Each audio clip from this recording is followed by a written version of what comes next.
दैमारि मोसाहारि आं देकापाम बालाबारि बड' गुदि फरायसालियाव 3 थाखोआव फरायफुबाय थानाय सासे फरायसुलि आं दायो दोंसे बर' खन्थाइ आवरायनो सानदों बे खन्थाइनि मुङानो जादों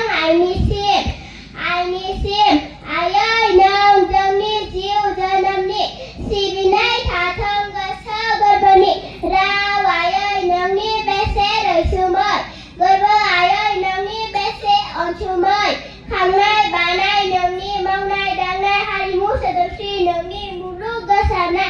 आसार खान्थि नोंनि गोथौ सानस्रि दिन्थियो नोंनि असे महर मुस्रि अरगें बारहुंखा अखा सारअन्थाइ रुजुनगोन अराय आयै नोंनि थाखाय ग्रिद ग्रिद गसंगोन निदान सोमाव गोख्रों सोमाव बे जोंनि नोंनि सेराव मिनिनाय रंजानाय आयै नोंनि गोथार बिबार जोंनि बिबार बारि एसेनोसै बे खन्थाइखौ